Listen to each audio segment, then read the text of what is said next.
My sin was heavy, but chains break at the weight of your glory. I needed shelter, I was an orphan. Now you call me a citizen of heaven. When I was broken, you were my healing. Now your love is here and I'm breathing. I have a future, my eyes are open. 'Cause when you call my name, I ran out of that grave, out of the darkness, into your glorious day.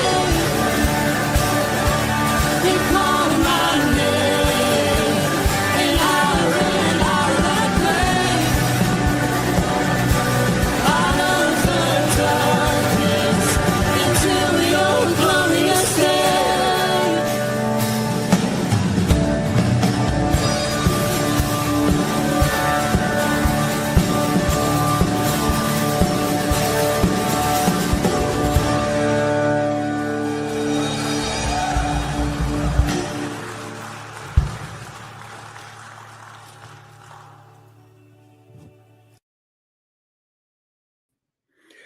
Good morning, Rooted Men. Pastor Tom, Firmly Rooted Church. Great to have all you on board this Thursday morning.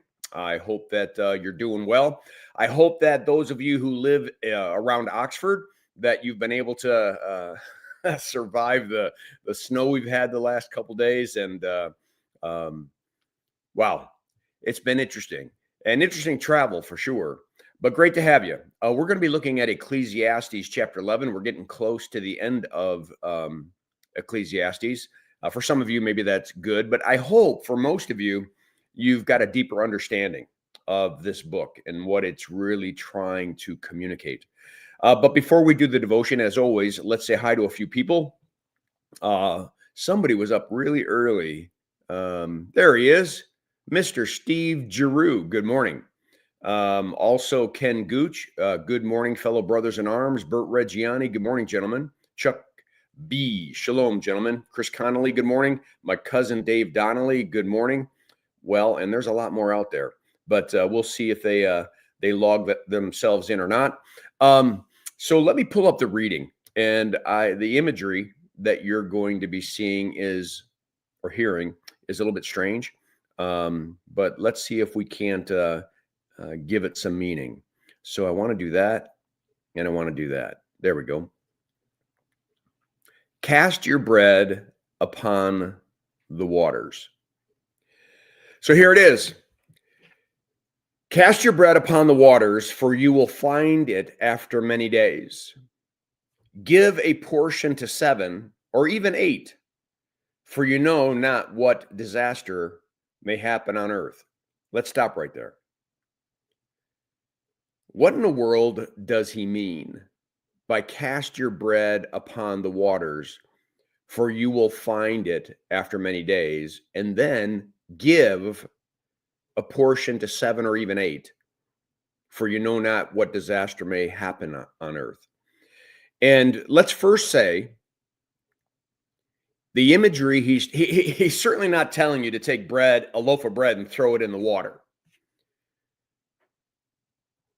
The hint is that you're supposed to give portions to 7 or even 8. What's the idea? What's the concept that the writer of Ecclesiastes is trying to get across? I think that you can look at yourself, we can look at ourselves, and we can look at others. And we know individuals who live close-fisted. They're holding on to everything. And we know individuals who seem to live open-handed. Like they're willing to give and willing to share. Not worried about, if I do that, I won't have enough. I got to, right? It's this idea that I got to hold on to everything because it's mine, and I got to make sure I don't lose it, and I got to build my little thing, and I got to hold on to it. This is the guy that builds these bigger barns, and he keeps God's blessing him, and he keeps building bigger barns, and he's got all this wealth, and he's got all this stuff, he's holding on to it, and then all of a sudden God says, today your life is required of you. You're dying today. What good did all that grain, all that wealth do? The writer of Proverbs is saying we should be open-handed because it's not ours. Nothing is ours. Hear me. Nothing is ours. Did you give yourself the opportunity to have your heart beat more today? Did you give yourself the opportunity to have your lungs going in and out today? Did you make the sun rise? Everything is a gift from God. From the moment that we are conceived in our mother's wombs, everything is a gift. And God is providing and has provided and has been faithful. And so the idea of casting the bread upon the waters is like sending it out on a ship and giving and getting it to multiply, giving it to 7 or even 8. Because you see, disaster may come, and you'll find that you've used what you have to help others, and you didn't lose. Anybody who properly has a life and a heart of gratitude will sometimes know that the more I hold on to something, the more it sifts through my fingers and it just seems to keep disappearing. But the more that I recognize that everything I have is a gift from God, so if I give like he gives to me, if I give open-handedly, he'll keep giving to me because he's a good steward. He's going to give to those who give because they're representing his heart. This whole first 2 verses is about being open-handed. The more you clutch onto the stuff, the more it will rust and corrode. The more it will need more attention, or you'll never have enough. But the person who wakes up every day realizing that God has blessed them and given them another day to live will live open-handedly. Give to the poor. Give to those who are hurting. Trusting that God's going to continue to give just like he did today and just like he did yesterday and like he did 10 years ago and like he did all through the scriptures. He's a provider God. The God who can cause manna and quail to fall on the desert to feed a whole nation has proven himself to be a provider God. And so we can be open-handed with what we have, and he will continue to fill our cup as well. If the clouds are full of rain, they empty themselves on the earth. And if a tree falls to the south or to the north, in the place where the tree falls, there it will lie. What? What in the world? What he's basically saying is, if God takes care of all of creation, he causes it to rain when it needs to rain. He causes the sun to come up. He causes things to grow. He causes animals to migrate. He causes all of it to happen. He's making it all happen. A tree falls, another tree grows. Maybe we got to get our eyes off of ourselves and pay attention to the one who is doing it all. This creator, provider God. There's a song out there called Jireh. It is the Hebrew word for God as a provider God. Do you think of that often? Or do you think that somehow you've done all the providing? Especially us men, right? Going to work, getting it done, working hard. But God gave us the talents. God gave us the gifts. God put us in those places. God provided us the opportunity. It's all a dance. It's all part of, like the rain falling, God is raining things upon us, and we're supposed to be good stewards of those things. But then he says, he who observes the wind will not sow, and he who regards the clouds will not reap. He who's always looking up at the sky and looking up at everything and is distracted by all the things. Is it going to rain today? Is it not going to rain today? Is the sun going to come out? Is it not going to come out? What's going to happen? Oh my gosh, I better hold. You see, all of a sudden we start playing God and we get overwhelmed because, well, we're not God. If somehow we think we're controlling all of this, we're not. And so what he's saying is get busy and sow. Get busy and sow.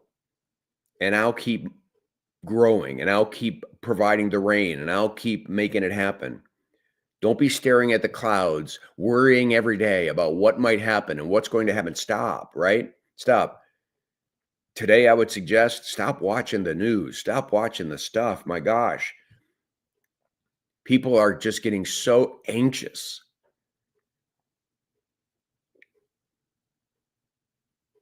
Find where God is in all of this, because he is in control. Even in the chaos that's going on in our society right now, God is there.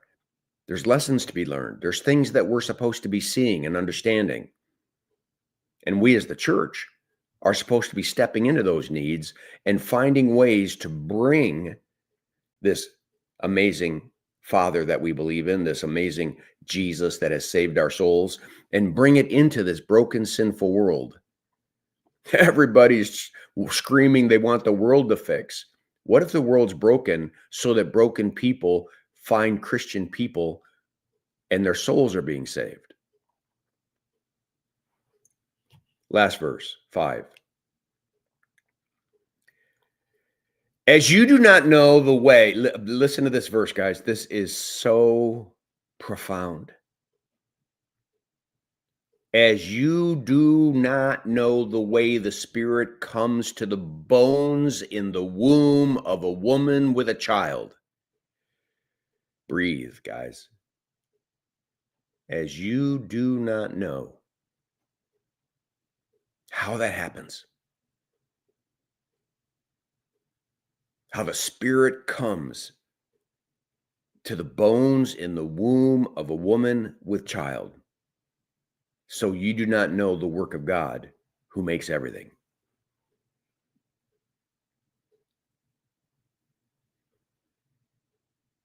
But you better know that there's a God who makes life inside a woman's womb. And gentlemen, we were once that individual. God decided that there would be a spark of life inside our mother's wombs. And he gave us life. He knit us together in our mother's womb. We are fearfully and wonderfully made because he is God and we are his sons. He has a purpose and a plan for our lives in this crazy turned upside down world. We've got a purpose. Stop staring at all the craziness and find your purpose. Be open-handed with all that God has given you. Be open-handed with the message of the gospel. Be open-handed with sharing Jesus with people. Being open-handed with being Jesus to people. Compassionate, loving, caring. Pray with somebody. Love on somebody. Pull someone out of their brokenness and bring them to Jesus. All right. I think I'll leave it at that. Let me pull the reading out from here. There we go.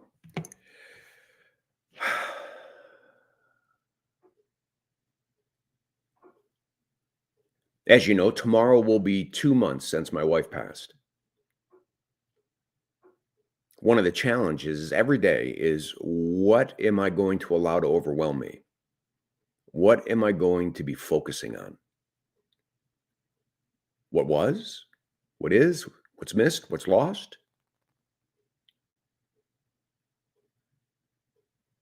The things today, tomorrow?